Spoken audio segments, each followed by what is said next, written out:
The Wuhan coronavirus is taking a devastating toll. Since our last broadcast on Friday, more than 1 lakh cases have been added. Since Friday, more than 1 lakh cases.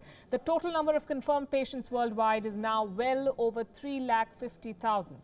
More than 160 countries are reporting cases. The worst hit now is Italy, as you can see on that map.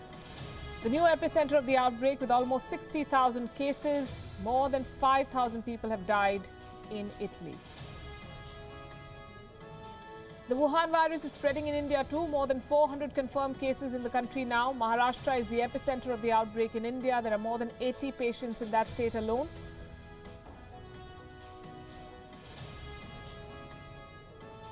In fact, coronavirus patients have been reported in almost all states except for Jharkhand and the Northeast.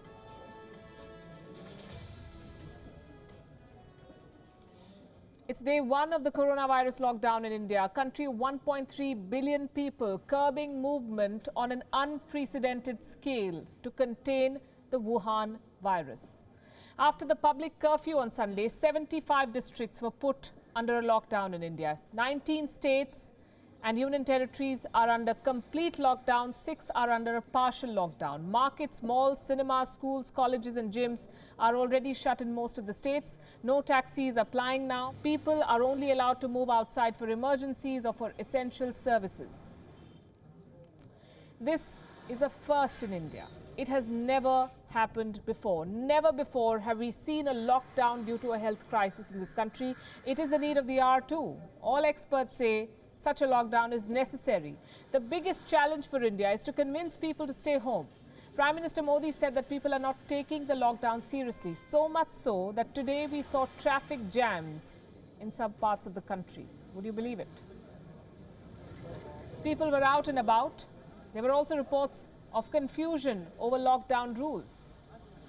And these might be teething troubles. We hope that's all they are, teething troubles, because no lockdown can be successful without public participation, and bigger challenges loom for India. The fight against coronavirus is not going to be easy for this country. It is fraught with many pitfalls. I'm sure you've read some of it in newspapers, seen it on TV reports.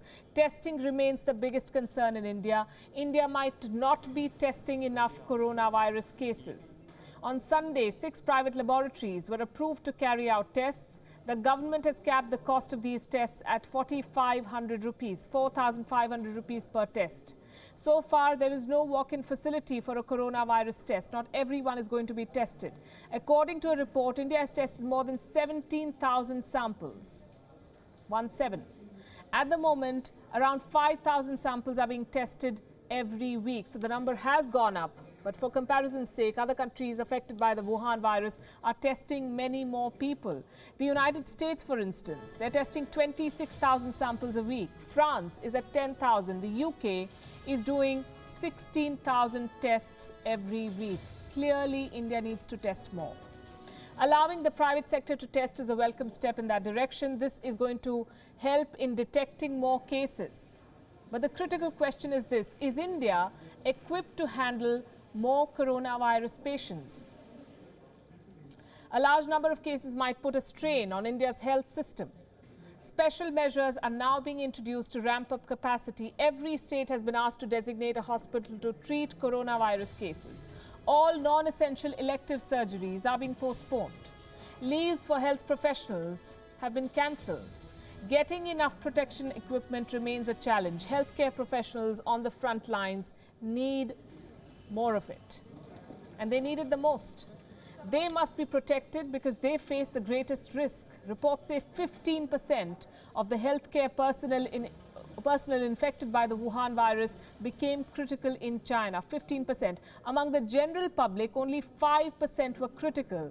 So you see, the risk is clearly much higher for medical workers. They need to be protected because they are more exposed. Beyond masks and gloves, India might need more ventilators. According to the Journal of American Medical Association, 80% of the cases are mild infections, and that should give you some hope. 80% of those who test positive for the coronavirus are mild infections. Only 20% need to be kept in a hospital, and only 5% need critical care. Among those who are admitted to ICUs, at least 50% need ventilator support, and that is the worrying part. According to one estimate, there are more than 30,000 ventilators in India. And that number is clearly not enough for a country of this size. For the sake of comparison, the United States has 160,000 ventilators, and that is with a much smaller population. Reports say more ventilators are being procured in India. The government has ordered more than 1,200 new ventilators for emergency preparedness. The private sector is also pitching in with contributions. This is a developing story.